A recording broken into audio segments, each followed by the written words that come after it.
Hi everyone, it's me, Danielle, and I just thought I'd pop on and share a drawing.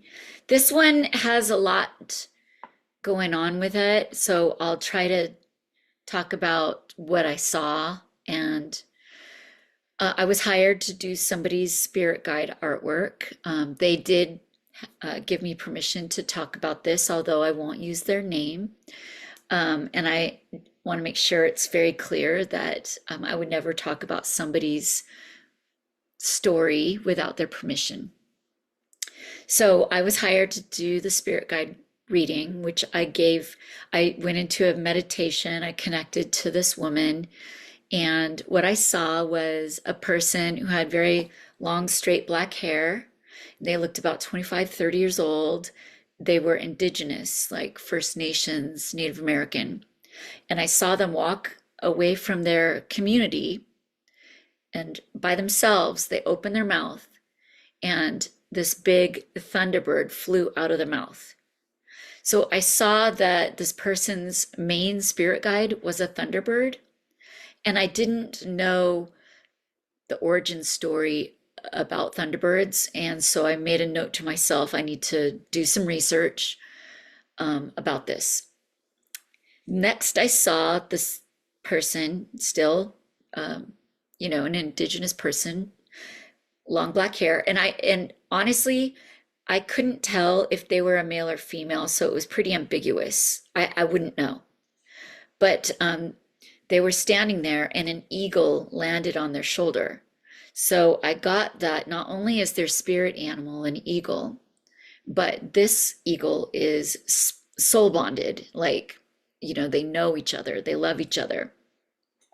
Apparently, if an eagle is your spirit animal, it stands for strength, determination, and courage. But I also saw that there were a lot of birds involved with her. I saw like crows and all sorts of kind of birds. So another thing I saw a rabbit, and I made a note of that. And also I saw this, when I ask the spirit guides, is there anything that they need to know? Sometimes I get nothing. Not everybody has something that they need to know or it's very important and crucial. But what I saw with this person was a head falling down like kind of a black hole, and it kept going over and over a head. And the head that I saw was a samurai warrior. So I think, I had to confirm it with my pendulum. And of course, I talked to my daughter and ran it by all this stuff. And I did research on all of this. I had to look up the creation myth behind the Thunderbird. And what I found was a community called Ojibwe. They have a story about somebody named Nana Bozo, who was the person who created the Thunderbird. And that Nana Bozo is also called the Great Hare and is considered a trickster, although they never do anything like evil. And I believe in the story, Nana Bozo spoke into creation a lot of animals. I would think specifically birds from what I was seeing. I also was getting the information with my pendulum, with my daughter and Michael Shaman, who I, confer everything with, that she had, you know, been beheaded in a life, and that it had happened multiple times, and she was in a loop, stuck in a loop. So I, let her know, I think she needs to go find an energy worker and get this throat chakra cleared. And I told her about, all this other information about Nana Bozo and about the creation myth and Thunderbird as her main guide. So the crazy thing is that she emailed me back and she was like, "Oh my God, I have problems with my neck and throat. I already am booked in to see an energy worker." And I guess she had gone, and they found a past life where she was beheaded, but she was an archaeologist in that life. And I just let her know, hey, just keep clearing that throat chakra. Um, there's more there. There, keep working on it. So, long story long, I'm going to share the artwork that I did for her, um, of her spirit guide. So this is what I saw, in my meditation.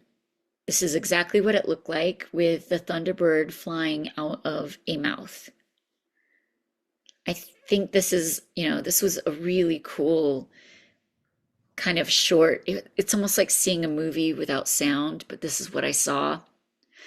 And I think it's one of the cooler ones I've kind of done, just because there was this whole story involved, which sort of explained who she was, and who she has forgotten that she is. After I gave her this artwork and everything and told her everything the messages that I was getting about her throat chakra.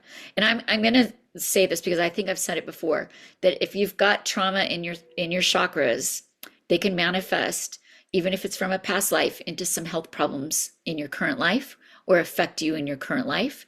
And that's why sometimes your spirit team will say, hey, get this, dealt with. You need to heal this trauma. And it can cause an energy blockage through your body.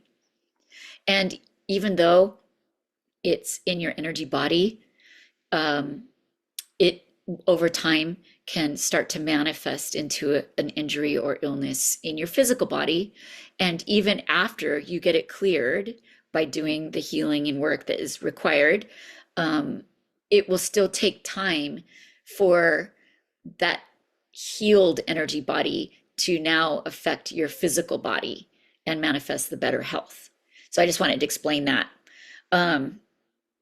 So after I had given her all this information, and she was just so excited about it all too, by the way. I was taking a shower, and it's weird because I've heard other people say that when they're in the shower or bathtub, they can start hearing or seeing things. Like, I'm not trying. So I was in the water and I closed my eyes, briefly, but I saw her whole team, and it was like 6 or 7 beings. They all looked this indigenous First Nations creator gods type beings. And I felt this amazing amount of sadness from them about how they had lost this person. They were disconnected because she didn't remember who she was, and she was stuck in this loop. So I felt their sadness. I mean, it was so palpable that I actually cried. And I just felt amazingly, like, so much gratitude to and honored to have been able to help with all of that. So that's a lot. That was a lot of information in just one reading. So I think I've said before that I see just more than the spirit team. Sometimes I get the messages, sometimes I see negative attachments, past life traumas, inner child work, whatever, is necessary for somebody to know about. Like, it's impending, thing in their life. Anyway, so with that being said, anyone who's got stories to share about, I don't know, gods incarnate, gods they've run into, um, you know, anything that they think about that, or even the traumas in the chakras, and stories about how maybe they've experienced any of that, I'd love to hear it. So be sure to, write it in the comments below. Otherwise, I just want to say to everyone, have a beautiful day. Enjoy your weekend.